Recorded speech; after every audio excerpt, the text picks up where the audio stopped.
You are a Christian, you are over 60, and perhaps you are rediscovering love? It might be that after years of loneliness, widowhood, or even a difficult marriage, you are meeting someone special. But that doubt arises. How far can I go without displeasing God? Could even a kiss be a sin? Today we are going to look at the Bible and discover the answer, which may surprise you. So stay with me until the end, because what you are about to hear will bring peace to your heart. And before we continue, please leave your like, subscribe to the channel, and activate the bell, because here we talk about faith, love, and purpose for this so precious phase of life. Now, let's speak the truth. When it comes to relationships after 60, many people carry as much fear as guilt. Some think, can I show affection? Could a kiss offend God? Others, on the other hand, think it's no problem at all and end up forgetting that we are still called to live in holiness at any age. The big question is, what does the Bible really teach about this? First, we need to understand that the kiss itself is not treated in the Bible as a sin. On several occasions, we see the holy kiss being mentioned as a form of greeting among brothers in the faith. This shows us that the act of kissing is not impure in itself. What the word warns about is the heart behind the gesture. Jesus said in Matthew 5 verse 28, "But I tell you that anyone who looks at a woman lustfully has already committed adultery with her in his heart." That is, the problem is not just what we do, but the intention we carry within us. In older age, many rediscover love after losing a spouse or living alone for a long time. It is natural to feel a desire for closeness, for affection, and even for romance. But the question is this gesture of affection bringing you closer to God or moving you away from Him? A kiss can be an expression of respect, of sincere affection, or it can be the first step towards something that crosses the boundaries God asks us to keep. And you? Have you found yourself in this dilemma? Have you felt the joy of a new love mixed with the fear of displeasing God? If so, know that you are not alone. And it is precisely about how to discern this limit, without falling into the weight of guilt and without abusing grace, that we will talk about in the next point. But before we continue, write in the comments which city and country you are watching this video from. It is very important for us to know how far our message is reaching. Now that we understand that the kiss itself is not a sin, let's look at the context of life as a couple after 60. Often, loneliness hits hard at this stage of life. Friends are gone, family members are busy, and the house seems bigger than ever. It is natural to feel a desire for closeness, for human warmth, and even for romance. God, in His wisdom, understands this need of the human heart. The Bible reminds us that it is not good for the man to be alone. Even in older age, the desire for companionship and affection is not wrong. The problem appears when gestures of affection are guided by selfishness, by disordered desire, or by the rush to give oneself without considering biblical principles. A kiss can be a symbol of affection and love, but if used outside the purpose of honoring God, it can move us away from His will. A practical example. Imagine two people who recently met. They feel a strong and natural connection. A caring kiss, within respect and without rush, can be a way to express care and affection without sinning. But if this gesture starts to stimulate impure thoughts or accelerate a relationship before marriage, it is time to stop and reflect. Ask yourself, is my heart focused on God or just on momentary pleasure? Another important point is communication.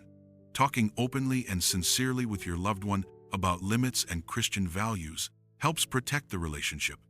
After all, a healthy relationship in older age is built on respect, patience, and fear of God. And you? Have you had moments when a simple gesture became a spiritual dilemma? Have you felt the weight of choosing between the heart and faith? It is precisely about how to balance these feelings and act with wisdom that we will talk about in the next segment. We have reached a very important point: how to discern if a gesture of affection is healthy or can become a sin. The Bible gives us clear guidance on self-control, patience, and respect. In 1 Corinthians 6 verse 18 we read, "Flee from sexual immorality." All other sins a person commits are outside the body, but whoever sins sexually sins against their own body. This means that even in older age, we are called to protect our bodies and hearts from attitudes that move us away from God. In practice, this translates into conscious pauses. Before giving yourself to any more intimate gesture of affection, ask yourself, does this kiss honor God, or am I giving in only to my desire? A hug or a caring kiss, given with the intention of care and respect, can be beautiful and healthy. But if there is rush or impure intentions, it is time to set clear limits. Another point is prayer and the search for divine wisdom. In James 1 verse 5, God promises, "If any of you lacks wisdom, you should ask God, who gives generously to all, without finding fault, and it will be given to you." Before advancing in any gesture of affection, pray, ask for discernment, and feel if there is peace or unrest in your heart. God always guides us to paths that promote love, respect, and holiness. Furthermore, remember that each relationship is unique. What works for one couple may not be suitable for another. Respecting the time, rhythm, and limits of each person is an act of true love. The important thing is that everything is aligned with biblical principles, and that affection is an expression of care and not of disordered impulse.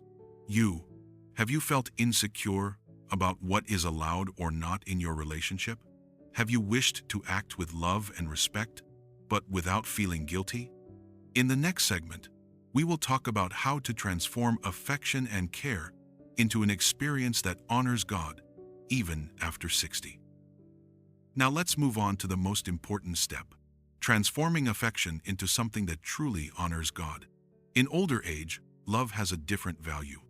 Every gesture, every smile, every caring touch carries experience, wisdom, and maturity. God invites us to live these moments with care, with attention to the other's heart, and, most importantly, with Him at the center. A kiss, a hug, or a display of affection are not forbidden, as long as the purpose is to express love, care, and respect, not just to satisfy passing desires. Remember the words of Colossians 3 verse 17, "And whatever you do, whether in word or deed, do it all in the name of the Lord Jesus, giving thanks to God the Father through Him." Every gesture should reflect honor to God, even in the small details of the relationship. Practicing boundaries is essential. Defining what is appropriate before marriage is not a sign of rigidity, but of wisdom. This protects both from getting emotionally hurt and keeps the relationship healthy. For example, if you feel that a kiss might awaken thoughts you wouldn't want, it's time to step back with love, explaining to your partner that you want to honor God above all else. Furthermore, use daily prayer as a guide. Ask God, "Lord, does this gesture glorify you? Is it the right time?" The answer often comes in the form of peace in your heart. The absence of peace is a sign to stop and reflect. Love life in older age can be sweet and exciting, but it needs to be aligned with faith. And finally, remember, true love is not in a hurry. It respects time, honors the other, and puts God at the center. When we follow these principles, any gesture of affection becomes a reflection of divine love, bringing joy, security, and peace to the relationship. So, after everything we've discussed, the main message is clear. Kissing before marriage after the age of 60 is not a sin in itself, as long as your heart is aligned with God and your intentions are pure. Every gesture of affection can be an expression of love, respect, and wisdom, reflecting God's grace and peace in your life. Remember, true love is not in a hurry. It honors the other, and it puts God at the center. No matter the age, He always guides us on paths of joy and holiness. If this video touched your heart, share it with someone who needs to hear this message. Leave your comment, sharing your experience. Leave your like, and subscribe to our channel to continue receiving reflections that inspire and strengthen faith in older age. God bless you abundantly.